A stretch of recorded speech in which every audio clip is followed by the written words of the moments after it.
there as a feel-good news piece is probably evidence of human trafficking.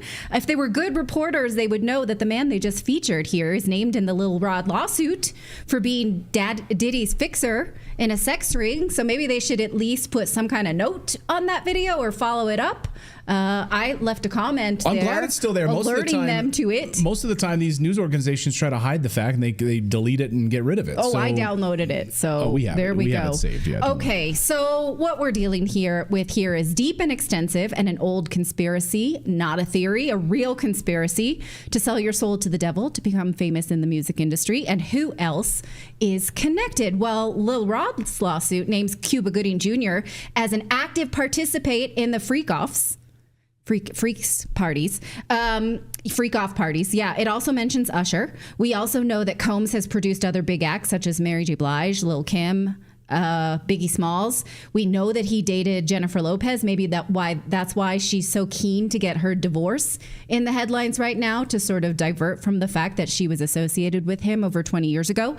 Now, Lucian Grange and Universal Music were originally named in the Lil Rod lawsuit, but they were removed as defendants, and the government in the federal indictment does not mention them.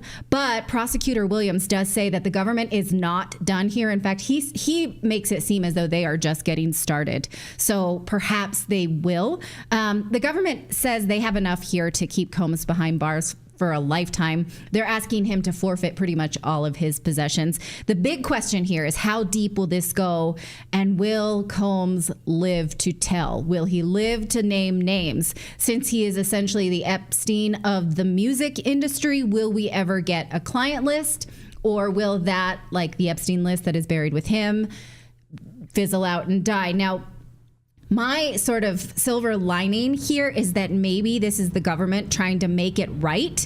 Maybe if we can find a connection between Epstein and Combs, which it seems like won't be too hard to find, then we get it all.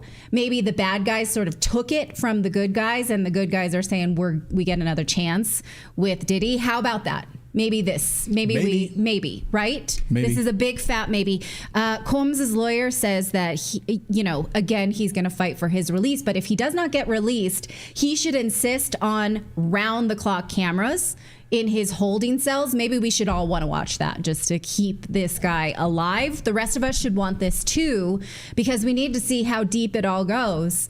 And in the meantime, I'm driving in silence. I never want to listen to commercial music again. I don't know what to do with this. This is just dirty and awful.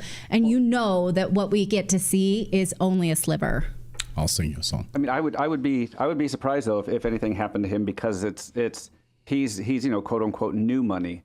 And where Epstein was dealing mostly with like the old money, like the more like political influencers and power, where like the entertainment industry, like it could very well be that they're gonna throw the book at him and make sure he goes to jail and be like, see, we do go after these people, so that they don't have to go after the people that actually have the power, so they can just go after these guys and make an example of them, rather than have to deal with the Epstein blowback. Yeah, and the much deeper connections here. Like I'm not saying that he's a good guy, but that he would become the fall guy in this, the sort of the scapegoat, and then all of the other people that we were wondering if they'd be a part of this indictment are not. Yeah. They're not listed here. So does he take the fall for this? And is this like a CIA operation? They're like, we're going after this guy so that this story gets buried. Right. We're able to bury all the rest of this information, especially if there's some kind of a deal worked out. Then this stuff will always be buried. Well, yeah, I mean, I do actually want his lawyer to keep saying he's innocent and we're going to fight it so that we see everything that the government has found. Then the more they fight, the more we get to see. If he takes a plea deal, we don't get to see that evidence. This doesn't play out in front of us. I'm going to hold out that this is the tip of the iceberg, and we do have good forces trying to root this out and save people from this ever happening again. But I mean, I don't know, like, who comes up with the idea for a freak off? Is that something that's been passed down from previous generations that have sold their soul to the devil in order to be famous, right? And there are a lot of people that their names come up as they were made famous because they were connected to these dark force type ceremonial. I read this whole thing today about I don't want to name, I'm not going to name names right now because I don't want to allege anything else. But you think about how these people are given fame and other people who are just as talented working for it but will not sell out.